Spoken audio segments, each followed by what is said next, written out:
growing up, I wanted to represent Indian cricket team, wear the Indian jersey, wear an Indian cap, and actually represent India. Because when you see your greats like Sunil Gavaskar or a Kapil Dev or a Virat Kohli or a Mahendra Singh Dhoni or Sachin Tendulkar, you always feel, I wish even I could represent India. When you dream, you don't look at probability. Interesting statistics, the population of India is higher than the population of the entire world's cricketing nation. That means you can imagine how low probability it is to actually get selected in Indian cricket team. But like all of us, we love dreaming, and in dreaming, we don't look at this probability, and we all of us have wishful thinkings that we want to represent India. Now, when it comes to actually creating wealth and hitting that first landmark, which is 1 crore, a lot of people think it's practically impossible. All our lives we'll stay poor, will not be able to create wealth. Wealth is only for a selected few. But actually, it's not that difficult. Provided you understand a very interesting rule, a rule called as 15, 15, 15. Let me decode for you what is this rule of 15, 15, 15 means, and how if you apply this rule of 15, 15, 15, most likely you will actually become a crorepati in just 15 years. So rule of 15, 15, 15 says that if you do a simple SIP in an equity mutual fund for 15,000 rupees per month for a period of 15 years, and assuming that you make 15% returns over these 15 years, the corpus which you make at the end of 15 years is approximately 1 crore. Yes, you heard it right. A 15,000 rupees SIP over 15 years, assuming a 15% return in the entire journey, you make approximately 1 crore rupee. Such important principle, unfortunately, it's not been taught, and we don't know about the power of compounding, how wealth is getting created. But you know what? This formula looks amazing on an Excel sheet. And when I show to people, they say, wow, the Excel sheet, it shows that, okay, right now my age is 30, by 45, I'll hit that landmark of 1 crore and then I'll become a multi-millionaire.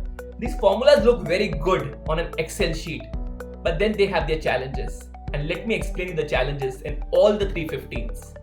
The first 15, it says that do an SIP of 15,000 rupees per month. It sounds simple, but we all know the habit of saving is not something which we are inculcated with. A lot of us actually get carried away by what others are doing. We spend money and there is hardly any money left to actually save and invest. The second 15, which is called as time horizon. Equity will test your patience. In this 15 years, it will test your patience and your faith many times, because the returns of equity markets are not a straight line. There'll be many years where your SIP might give 0 returns, like 3, 4, 5, 6 years. It's quite possible your SIP might give you 0 returns. It will test your patience. And there will also be times when equity markets correct or crash where your SIPs are giving negative returns. It will test your patience, it will test your faith many times in 15 years. And we all know that when your patience and your faith is getting tested, a lot of us lose faith, lose patience, and we stop and redeem our money. And third fact, which is actually not in our control, saving money and staying invested for 15 years, this requires self-control, and these are things in our hand. The last 15 honestly is not in our hand. I have just assumed that you make 15% return. This is based on history. When I look at Sensex in the last 40 years, yes, Sensex has delivered these kind of returns.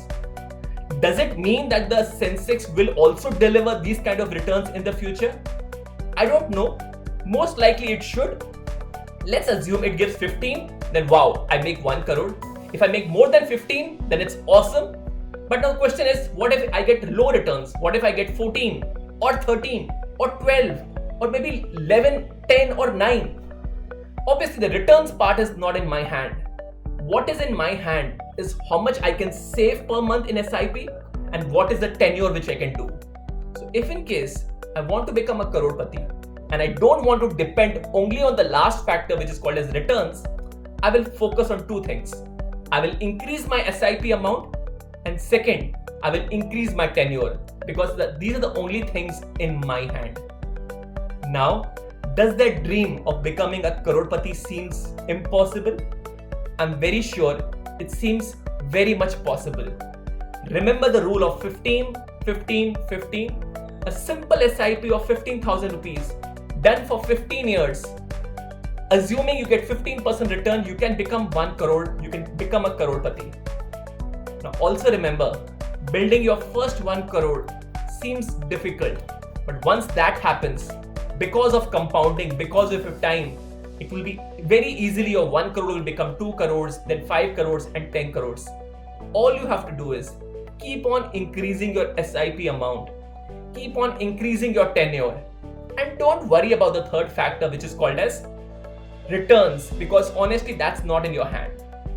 So stick to the rules, stick to power of SIP, stick to the power of compounding, stick to long-term journey, have patience, have faith, and you will become a crorepati. Happy investing, stay invested. Mutual fund investments are subject to market risks. Read all scheme-related documents carefully.